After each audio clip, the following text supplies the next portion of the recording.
Sheikh Sa'di al-Shirazi, who was a 7th century Persian poet. He is somebody who has one book known as Bustan in 2002 by The Guardian was labeled as in the top 100 best books of all time. The reality is he's somebody who is acknowledged by not only Muslims but non-Muslims. So he mentions a small story that I think every single person in this room can probably relate to, where his father, as a child, when he was a child, took him to the Eid Mela. He took him to the Eid festival.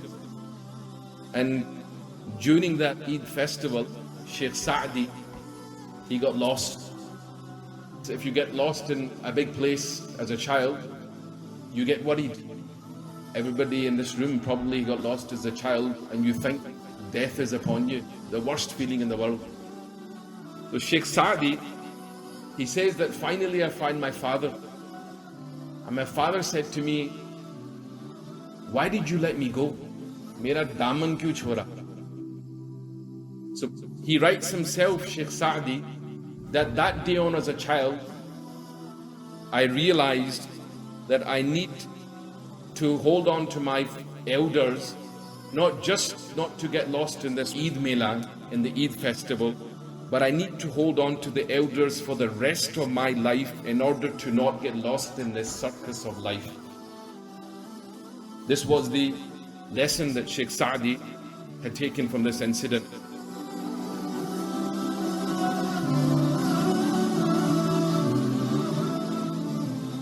The Prophet ﷺ's khasa'il, his characteristics, all of them are amazing. Whether that was the people that in the past that adopted them, whether it's you and me sitting here today, these are the things that should be our number one priority in life.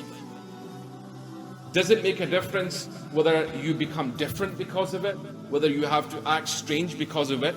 Because the world will go through different fashions. It will always pull through different things, something younger for the kids to be attracted to.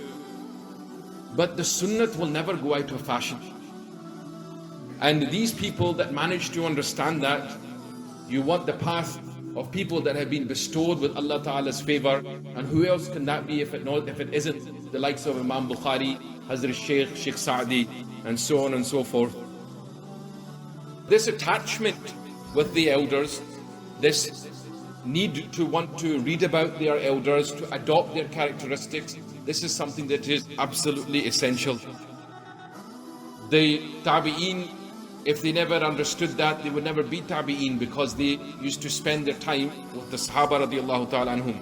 This connection with Deen, this connection with Quran, this connection with the Sunnah and the people that resemble that, these things are absolutely essential for me and for everyone. Now, where will you find that connection? You'll find it with the ulama, you'll find it with the masajid. Quoted at the end of Fadaili A'mal in the Risala of Maulana Ihtishamul Hassan that Hazrat Sheikh has included. Imam Malik said, لَن يُصْلِحَ آخِرَ هَذِهِ الْأُمَّةِ إِلَّا مَا أَصْلَحَ أَوَّلَهَا.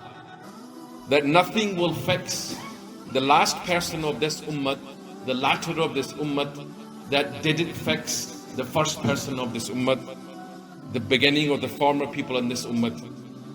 So this is something that I want everybody to inshallah walk away with.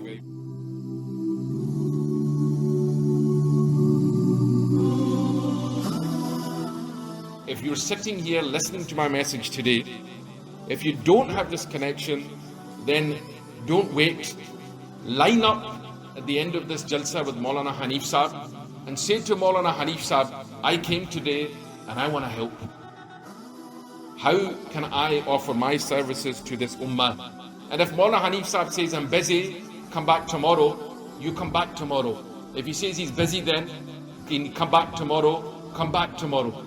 Come back 100 days if you need to, until Maulana Hanif Sahib tells you what you need to do in order to be worthy to serve the deen of Allah subhanahu wa ta'ala. Because I'll tell you one thing, as mentioned in the hadith of Imam Muslim rahmatullah alayhi, ke badiru bil a'mal fitanan ka qita'il layl al mudlim, that you need to be quick, you need to hasten towards good actions and good deeds, because the trials in this ummah, there are going to be plenty of them, and they will come upon you like the darkness of the night. Because the furthest away we get from the time, the best of times, Rasulullah sallallahu alaihi wasallam and the Sahaba, these fitan will be stronger and harder to overcome. And the only thing that's going to help you is your connection with the Ahlullah, with the people of Allah and the places of Allah.